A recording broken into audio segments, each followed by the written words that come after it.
and let's check in Kansas City. Women's basketball tournament for the Big 12 began yesterday. Men's begins next week. Yesterday on that beautiful new ASB Glassfloor, and nobody better to talk about it than Chris Thornton from ASB Glassfloor joining us now. You got to be busy. So, Chris, we really appreciate your time this morning. How are things? Well, nice to talk with you, John. Very busy here, but it's also just very exciting times for the Big 12 and for basketball in general. It was exciting, sort of the debut. We'd seen some videos of the floor, but it was actually in action for 4 games yesterday. Right. Is that kind of a hold your breath moment, make sure everything goes well, or what were your feelings yesterday? Of course. Listen, we've been tested for the past year at the NBA levels. We've had many of the Big 12 schools already through our facility, what we call the Athletes Lab in Orlando. So we're very, very confident, but it's technology. And like all things technology, of course, there could be some glitches here and there. Fortunately, for the most part, everything went smoothly. And even the things that didn't go smoothly, we have a backup plan, and there's always a protocol in case something like this, any issues ever happen. So we're happy terrific with the outcome. The Baylor women saw the floor, got to walk around on it when they were in a tournament in Orlando back in November. So they've seen it firsthand, and Baylor, the women, will be there on Friday to play. Explain in, I guess, layman's terms, the technology that allows you to do this. So there is a metal structure underneath the floor. It's a spring action metal structure. It's a little bit of steel and aluminum. Within that metal structure, all of the LEDs are being held, and the top surface is glass. That's what makes it ASB Glassfloor. All 3 of those components together give the athlete a consistent grip. And as you see here in the pictures, there's a ceramic dots that are burnt into the top surface of the glass. When I land and when the athletes are jumping and they impact on the floor, it's lighter on their knees, it's lighter on their ankles. All better grip, better elasticity of the glass. And then additionally, if a watermark like a sweat drip falls on the court, you're able to see that much more clearly. The light actually highlights the water. So the guys with the mops are able to dry up any sweat marks right away. You can see it much more clearly on the glass. Wow, that's really cool. And one of my first thoughts was, and I've heard other people say, is it slick? It's glass. Is it slick, or how do you avoid it from being too slick? Right. And I think that's the assumption. When you go from wood, which has been the traditional surface for 100+ years in basketball, it's not like we're introducing a vinyl or a rubber. We went right to glass, right? But the consistencies of the glass and how we make that glass, it's 2 pieces of safety glass that are fused together with that top surface that is ceramic coated. It has a more consistent grip. And this is what all the players are saying to us. This is not us saying this. Obviously, we've been tested by the engineers who tests all of the hardwood floors. It has a more consistent grip than the hardwood. And not only that, there aren't any low lacquer areas. In wood, you can get some buildup or wear and tear of the floor. And if you hit a low lacquer spot on a wood court, that could be like that abrupt stop and start, could be more detrimental on your ligaments. We will always have a consistent stop and start on the glass because it's all computer generated and all those dots are perfectly placed on the surface of the glass. Wow. Chris Thornton is with us. ASB Glassfloor on display at the Big 12 women's tournament this week, men's tournament next week. What was the reaction after the first 4 women's games yesterday there in Kansas City? I think it was unanimously that the players liked it. We saw some good comments from the coaches. We were out last night with the commissioners for dinner after the first day. Everybody's very excited. The reaction has been really good overall, and it's exciting times for the Big 12 and obviously exciting times for ASB Glassfloor.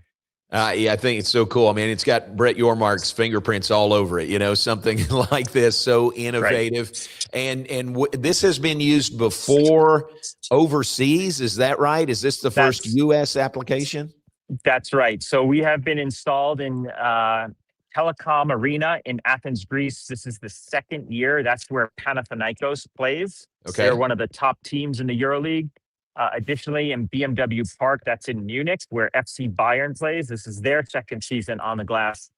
100% of their home games are played on ASB Glassfloor. The visiting teams come on in. They're obviously all playing on ASB Glassfloor as well. So like the NCAA, teams can adopt the ASB Glassfloor right now. In the EuroLeague, they can do that. And the NBA level, it's more governed at the top level. For example, the New York Knicks can choose to have an ASB Glassfloor, but not the Brooklyn Nets. So at a league-wide level at the NBA, it's going to be controlled by the league. But NCAA teams can choose to have this. Baylor can put this in their arena next year if they so choose so. Is it a fair question to ask the cost? If they wanted to put that in our arena, what are we looking at? So these are millions of dollars. It all will change based on the overall size and the apron of the court. Okay. We don't necessarily sell the courts. We lease them to the universities. And then there's a revenue share built into this because obviously when you add dynamic advertising and court changes, the advertisers are no longer going to be painted onto the court or vinyl stickers onto the court. You can have theoretically, you can have a different sponsor for the first quarter versus the second part of the game. You can have a warm-up court that is sponsored by an advertiser. In game, you're going to start to see this as we go on into the tournament. In game, you're going to see some apron movements at a 3-point shot or a great slam dunk. These are all increased revenue opportunities. There's a balance there. You don't want to oversaturate with advertisers. Maybe it's just a cool design element. Maybe there's a cool fan engagement moment. So each university and school will dial that in, but these courts generate new revenue for the teams, for the schools, for the universities, and for the conference. Which is so important these days when every school and every conference is looking for new revenue streams, right? That's exactly right. And these are not small dollars. You'll see, remember, when the patches came up on the jerseys or in the helmets, they put a sticker on the helmet. This is much more dynamic advertising. The advertisers love that they can have some motion of their logos and put commercials on the court at a timeout. So it's in a completely new level of advertising in sports. There's a lot of interest at the highest levels, but first and foremost, we are a court that was engineered for the elite athlete. If the athletes don't like it, ASB Glassfloor wouldn't be around. So coaches and athletes are first, and that's where it's made for. The original court that we had made back in the earlier 2010 range to 2015 did not have a full LED underneath the courts. It was just lines. So we've evolved the product over the years. It's going to keep evolving. Once you have the hardware installed, it's kind of like an iPhone. We'll develop new applications, new apps for the court. Different schools, different coaches can have their different strategy apps, coaching apps for their players. We're only scratching the surface. What you're seeing here in Kansas City is probably about 15 to 20% of its total usage. Wow. It's just going to keep evolving as the technology gets better. Wow. Final question, will we see some things this week at the women's tournament and then maybe more or different things next week there for the men's tournament? Yes, we're going to unveil some different courts during championship times. Different animations, a couple of different tweaks to the courts. So that's the beauty of ASB Glassfloor is that you can have a different court every single game. We're not doing every single game, obviously. We want to do this subtly. We want to walk before we run. We're only using a small capacity of what the floor can do.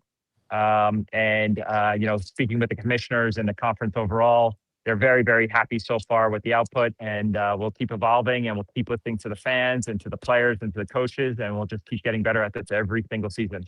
I love it. That is so cool. Can't wait to see it in person. I'll be up there next week and hope to meet you in person, but we appreciate your time today. I can't imagine how many interview requests you're getting right now, Chris, but thanks for your time. We have a lot, and that's why this has been my office for the next 2 weeks, so we look forward to seeing you here, John. Very cool. Thanks very much, Chris. Have a great day.